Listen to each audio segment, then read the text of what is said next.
Kita sering mengira pekerjaan paling berbahaya dalam sejarah itu adalah perang.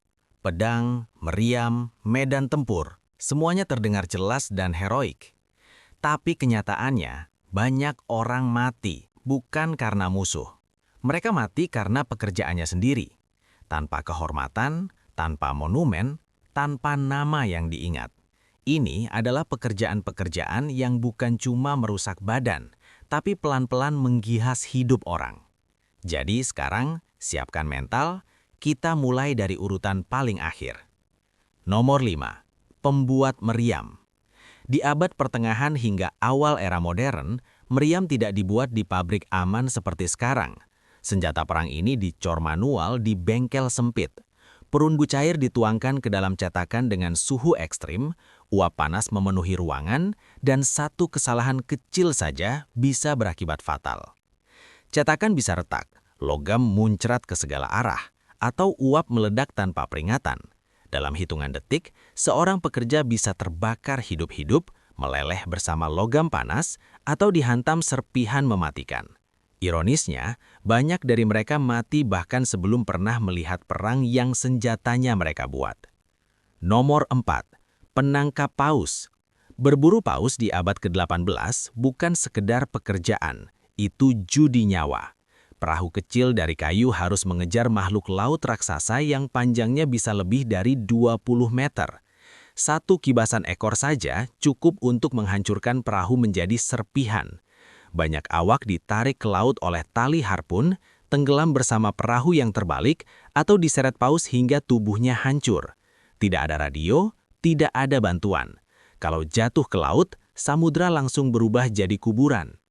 Nomor 3. Pengangkut es. Sebelum kulkas ditemukan, es dipotong dari danau beku lalu disimpan untuk musim panas. Para pekerja berdiri di atas permukaan es yang bisa runtuh kapan saja. Satu retakan kecil sudah cukup membuat seseorang jatuh ke air super dingin. Saat itu terjadi, otot langsung kaku. Tidak bisa berenang, tidak bisa berteriak. Beberapa bahkan tertimpa balok es seberat ratusan kilogram. Mereka tidak mati karena luka, tapi karena dingin yang perlahan mencuri napas. Nomor 2. Pembuat topi. Di abad ke-18, topi felt dibuat dari bulu hewan yang direndam dalam larutan merkuri nitrat. Setiap hari, para pembuat topi menghirup uap beracun itu di bengkel kecil tanpa ventilasi. Awalnya kelihatan sepele, tapi lama-lama tangan mulai gemetar, emosi berubah, muncul paranoia, bahkan halusinasi. Masyarakat menganggap mereka aneh, kadang berbahaya. Dari sinilah muncul istilah mad as a hatter. Banyak yang mati miskin dan dianggap gila, padahal sebenarnya diracuni oleh pekerjaannya sendiri. Dan nomor 1. Penambang perak merkuri. Di Eropa dan Amerika Latin abad ke-16 sampai 18, perak dimurnikan menggunakan merkuri. Masalahnya, merkuri mudah menguap di udara tambang yang tertutup. Para penambang menghirupnya setiap hari. Awalnya cuma sakit kepala, lalu tangan mulai gemetar dan perlahan ingatan mulai bocor.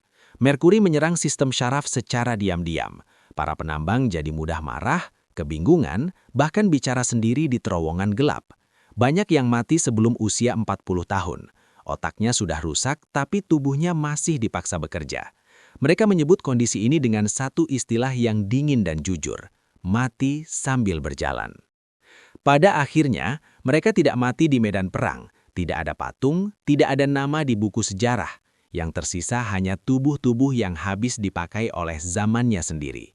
Sejarah memang lebih suka mengingat para pemenang, raja dan jenderal, sementara orang-orang biasa yang bekerja sampai napas terakhirnya perlahan menghilang tanpa jejak. Dan sekarang, coba pikirkan sejenak. Kalau kamu hidup di masa itu, pekerjaan mana yang menurutmu paling kejam tapi tetap harus dijalani demi bertahan hidup? Tulis pendapatmu di kolom komentar, bukan untuk berdebat, tapi untuk berdiskusi. Karena selama kisah-kisah ini masih kita bicarakan, nama-nama yang hampir dilupakan ini belum benar-benar hilang.